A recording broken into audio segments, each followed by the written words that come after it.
नमस्कार दोस्तों, स्वागत है डेली स्टडी में। आज हम लोग पढ़ेंगे मुगल काल से जितने भी इम्पोर्टेंट क्वेश्चंस पूछे जाते हैं एग्जाम में। तो देखिए, आजकल मुगल काल से बहुत प्रश्न पूछे जाते हैं परीक्षा में, और हम वही प्रश्न को इस वीडियो में इंक्लूड किए हैं जो परीक्षा में बार बार पूछे जाते हैं। तो पूरा वीडियो आप ध्यान से देखिए, क्योंकि एक एक प्रश्न आपके लिए काफ़ी इम्पोर्टेंट है, क्योंकि मुगल काल से बहुत प्रश्न पूछे जाते हैं। और मुगल काल को 2 पार्ट में कवर करेंगे, और ये भाग 1 है, और इसके बाद पार्ट 2 को भी अपलोड करेंगे, उसको भी देखना मत भूलिएगा। तो चलिए शुरू करते हैं। तो पहला प्रश्न है, बाबर ने भारत पर किस वर्ष आक्रमण किया था? तो देखिए, बाबर ने भारत पर आक्रमण किया था 1526 में। 21 अप्रैल 1526 को पानीपत का प्रथम युद्ध हुआ था, और किनके बीच हुआ था? बाबर और इब्राहिम लोदी के बीच हुआ था, जिनमें कि बाबर की जीत हुई थी। और इसी पानीपत का प्रथम युद्ध जो कि 1526 में हुआ था, इसी युद्ध में इब्राहिम लोदी को हार का सामना करना पड़ा था, और इब्राहिम लोदी की मृत्यु यही युद्ध में हुआ था। तो ध्यान में रखिएगा, बाबर ने भारत पर आक्रमण किया था 1526 ईस्वी में, जो कि पानीपत का प्रथम युद्ध हुआ था। नेक्स्ट, भारत में प्रथम मुगल शासक कौन था?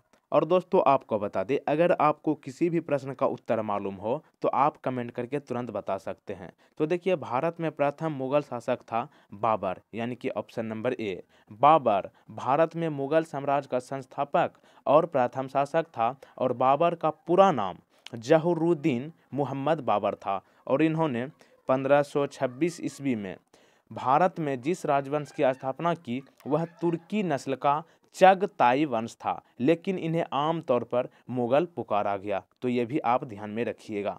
नेक्स्ट, भारत का प्रथम मुगल बादशाह कौन था? तो देखिए, भारत का प्रथम मुगल बादशाह बाबर था, यानी कि ऑप्शन नंबर सी। और इन्होंने पानीपत के प्रथम युद्ध में जो कि 1526 में हुआ था, इब्राहिम लोदी को हराकर मुगल साम्राज्य की नींव डाली थी। नेक्स्ट, पानीपत की पहली लड़ाई किस वर्ष लड़ी गई थी? तो ये आपको बहुत अच्छी तरीके से मालूम है, पानीपत की पहली लड़ाई हुई थी 1526 में। नेक्स्ट, पानीपत की प्रथम लड़ाई किन 2 सेनाओं के बीच लड़ी गई थी? तो देखिए, आपको पता ही होगा कि पानीपत की प्रथम लड़ाई जो कि 1526 में हुई थी, ये बाबर और लोदी साम्राज्य के बीच में हुआ था, और इसी युद्ध में लोदी की मृत्यु हुई थी। इब्राहिम लोदी जो थे, इन्हीं युद्ध में मरे थे।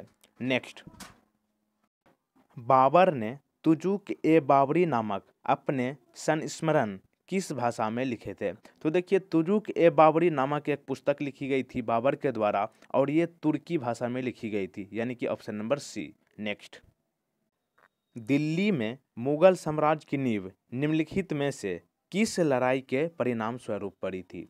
तो देखिए, पानीपत की प्रथम लड़ाई के बाद भारत में मुगल शासन की नींव पड़ी, और यह युद्ध 21 अप्रैल 1526 को बाबर और इब्राहिम लोदी के बीच हुआ था, जिनमें कि इब्राहिम लोदी की हार हुई थी, और बाबर ने दिल्ली पर अधिकार करके मुगल साम्राज्य की स्थापना की। और इस युद्ध में बाबर ने पहली बार प्रसिद्ध तुलगामा युद्ध नीति का प्रयोग किया था, यानी कि इस क्वेश्चन का उत्तर हो जाएगा डी नंबर ऑप्शन।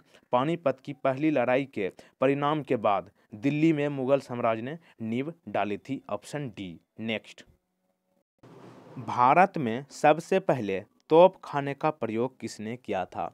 तो देखिए, भारत में सबसे पहले तोप खाने का प्रयोग बाबर ने किया था, और बाबर ने मुगल वंश की स्थापना की थी। बाबर को भारत पर आक्रमण करने का निमंत्रण पंजाब के शासक दौलत खां लोदी एवं मेवाड़ के शासक राणा सांगा ने दिया था, और बाबर ने भारत पर 5 बार आक्रमण किया, और बाबर को मुबैया नामक पद शैली का जन्मदाता माना जाता है, यानी कि इस क्वेश्चन का उत्तर हो जाएगा डी नंबर ऑप्शन। भारत में सबसे पहले तोप खाने का प्रयोग बाबर ने किया था। मोस्ट इंपॉर्टेंट है दोस्तों, हर प्रश्न को आप याद करते जाइए, क्योंकि यहाँ से प्रश्न इससे बाहर कभी नहीं पूछा जाएगा। तो चलिए बढ़ते हैं अगले प्रश्न की ओर। खानवा के युद्ध में बाबर द्वारा पराजित किए जाने वाला राजपूत राजा कौन था? तो देखिए, खानवा का युद्ध 17 मार्च 1527 को हुआ था, और मुगल शासक बाबर और मेवाड़ के राजा राणा सांगा के बीच हुआ था, जिनमें कि बाबर की जीत हुई थी और राणा सांगा की हार हुई थी। यानी कि ऑप्शन ए इसका सही उत्तर हो जाएगा। खानवा के युद्ध में बाबर द्वारा पराजित किए जाने वाला पहला राजपूत राजा राणा सांगा था। और एक बात आपको ध्यान में रखना है, खानवा के युद्ध में बाबर ने जिहाद का नारा दिया था। कभी कभी इस तरह से प्रश्न पूछा जाता है कि जिहाद का नारा बाबर ने किस युद्ध में दिया था, तो ध्यान में रखना है खानवा के युद्ध में बाबर ने जिहाद का नारा दिया था। नेक्स्ट, बाबर की मृत्यु कहाँ हुई थी? तो देखिए आपको बहुत अच्छी तरीके से मालूम है, 26 दिसंबर 1530 को बाबर की मृत्यु हुई थी। कहाँ? आगरा में। और शुरू में उन्हें नूर अफगान बाग में दफनाया गया और बाद में उसे काबुल में बाबर के द्वारा चुने गए स्थान पर दफनाया गया। यानी कि बाबर की मृत्यु हुई थी आगरा में, ऑप्शन ए। नेक्स्ट, पुराना किला किसने बनवाया? तो देखिए पुराना किला दिल्ली में है और इनका निर्माण हुमायूं द्वारा 1533 से 1538 के बीच में करवाया गया था। और शेर शाह द्वारा दिल्ली पर अधिकार करने के बाद इस किले में कई स्मारकों का निर्माण करवाया गया और इस किले का नाम शेरगढ़ कर दिया गया। यानी कि इस क्वेश्चन का उत्तर हो जाएगा B number option, Sher Shah. पुराना किला शेर शाह ने बनवाया। नेक्स्ट, 1540 ईस्वी में किस युद्ध के पश्चात हुमायूं को हिंदुस्तान से बाहर कर दिया गया था?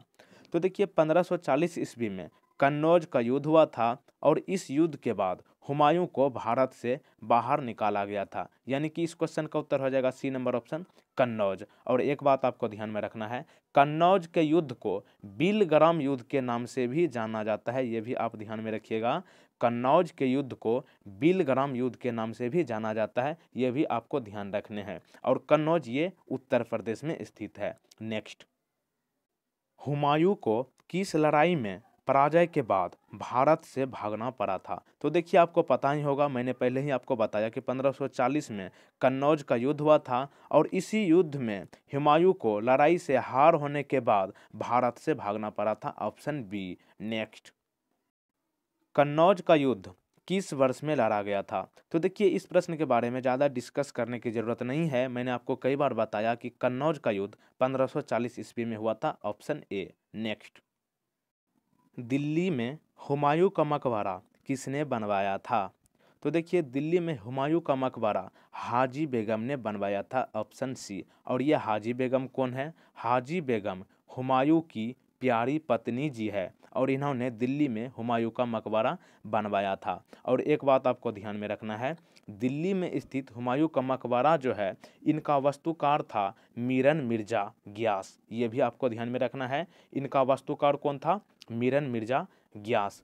और दोस्तों आगे बढ़ने से पहले आपसे एक रिक्वेस्ट है, अगर आपने वीडियो को अभी तक लाइक नहीं किया तो प्लीज़ वीडियो को लाइक कर दीजिए। अगर वीडियो आपको अच्छा लगता है, हेल्पफुल लगता है तो वीडियो को लाइक कर दिया कीजिए। और अगर आप दूसरा वीडियो देखना चाहते हैं और इम्पोर्टेंट टॉपिक वाइज, तो डिस्क्रिप्शन में लिंक दिया गया है, वहाँ से आपको बहुत सारे वीडियोज़ मिल जाएंगे, वो भी टॉपिक वाइज। तो आप देख लीजिएगा, डिस्क्रिप्शन में लिंक देख लीजिए एक बार। तो बढ़ते हैं अगले प्रश्न की ओर। हुमायूं का मकबरा के वास्तुकार कौन थे? तो देखिए मैंने आपको पहले ही बताया, हुमायूं का मकबरा जो कि हुमायूं की प्यारी पत्नी हाजी बेगम ने बनवाया था, इनके वास्तुकार थे मीरक मिर्जा घियात, यानी कि ऑप्शन सी। नेक्स्ट, मेधावी राजस्व अधिकारी टोडरमल ने किसके अधीन सेवा की थी? तो देखिए मेधावी राजस्व अधिकारी टोडरमल ने शेर शाह के अधीन सेवा की थी, ऑप्शन डी। आपको ध्यान में रखना है कि मेधावी राजस्व अधिकारी जिनका नाम टोडरमल था, इन्होंने शेर शाह के अधीन सेवा की थी, ऑप्शन डी। नेक्स्ट, अकबर कितने वर्ष की आयु में सम्राट बना? तो देखिए हुमायूं की मृत्यु के समय अकबर पंजाब में सिकंदर सुर को समाप्त करने में लगा हुआ था और उस समय बैरम खां उसके संरक्षण के रूप में कार्य कर रहा था। और हुमायूं की मृत्यु की सूचना मिलने पर पंजाब में गुरुदासपुर जिले के नज़दीक काला नौर नामक स्थान पर 14 फरवरी 1556 ईस्वी को अकबर को मुगल बादशाह घोषित किया गया था। और उस वक्त अकबर की आयु 14 वर्ष से कम थी, यानी कि 13 वर्ष थी, ऑप्शन सी। अकबर 13 वर्ष की आयु में सम्राट बना था। नेक्स्ट, कालानौर में राज्याभिषेक के समय अकबर की आयु कितनी थी?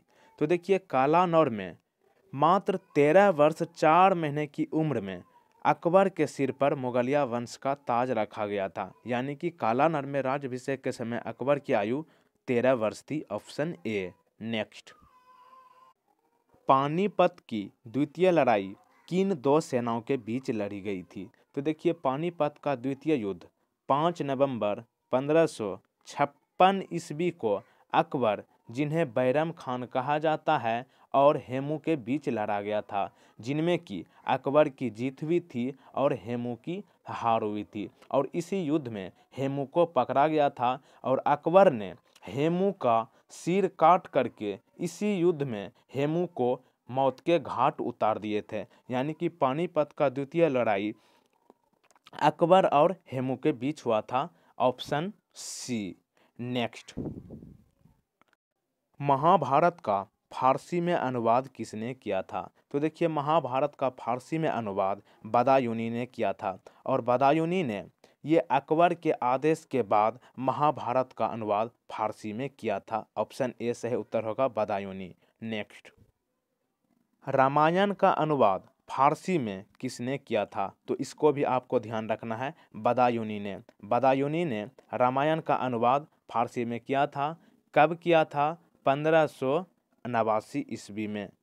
नेक्स्ट, निम्नोक्त में से किसने अकबर की जीवन कथा लिखी थी? तो देखिए अबुल फजल मुगल सम्राट अकबर के प्रधानमंत्री और उनके दरबार के 9 रत्नों में से एक थे और इन्होंने अकबरनामा नामक पुस्तक की रचना की। यानी कि अबुल फजल ने अकबर की जीवन कथा लिखी, जिनका नाम है अकबरनामा। नेक्स्ट, आईने अकबरी पुस्तक का लेखक कौन है? तो इसे भी आपको ध्यान में रखना है। आईने अकबरी पुस्तक का लेखक है अबुल फजल, जो कि अकबरनामा लिखे हैं। नेक्स्ट, अकबरनामा किसने लिखा था? तो ये मैं आपको पहले ही बताया, अकबरनामा ये अबुल फजल लिखा है, जो कि अकबर की जीवन कथा है। नेक्स्ट, वह प्रसिद्ध जैन विद्वान कौन था जिसका अकबर बहुत सम्मान करता था?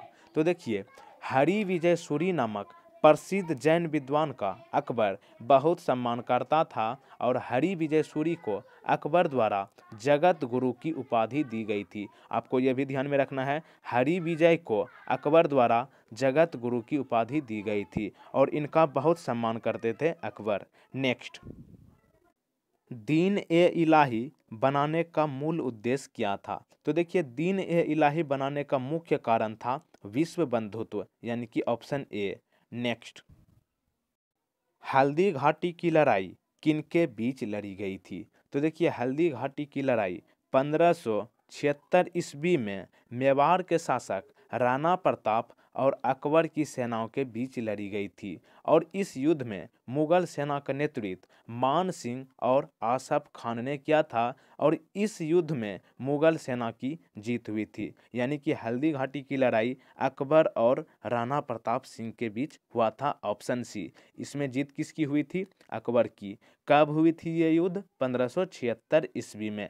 नेक्स्ट, मनसबदारी प्रणाली किसने आरंभ की थी? तो देखिए मुगल प्रशासन व्यवस्था पूरी तरह से मनसबदारी प्रथा पर आधारित थी और इसे अकबर ने शुरू किया था। Option A. और दोस्तों मैं चाहूँगा कि अगर आपको इस वीडियो के बारे में कोई सुझाव हो तो अपना इम्पोर्टेंट फीडबैक वीडियो के नीचे कमेंट करके ज़रूर बताइएगा। नेक्स्ट, निम्न में से किसने मनसबदारी व्यवस्था का सूत्रपात किया था? तो देखिए इस क्वेश्चन के बारे में ज़्यादा डिस्कस करने की जरूरी नहीं है। मनसबदारी व्यवस्था का सूत्रपात अकबर ने किया था। Option C. Next, Fatehpur Sikri का निर्माण किसने किया?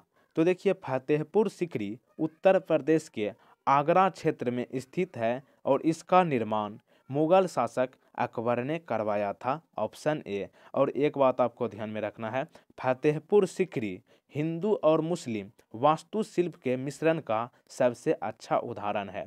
और दोस्तों अगर ये वीडियो आपको अच्छा लगता है तो लाइक करके एक शेयर भी जरूर कर दीजिएगा। शेयर करना मत भूलिएगा दोस्त।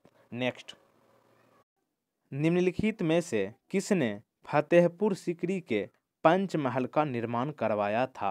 तो देखिए अकबर ने आगरा से 36 किलोमीटर दूर स्थित फतेहपुर सीकरी में 1572 ईस्वी में एक राजमहल के साथ साथ किले का निर्माण शुरू किया था और ये 8 वर्षों में बनकर तैयार हुआ, जिनमें कि जोधाबाई महल, पंचमहल, स्वर्ण महल, दीवाने आम, दीवाने खास, मरियम की कोठी और बीरबल की कोठी ये सब प्रमुख है। तो आपको ध्यान में रखना है फतेहपुर सीकरी के पंचमहल का निर्माण अकबर ने करवाया था, ऑप्शन ए।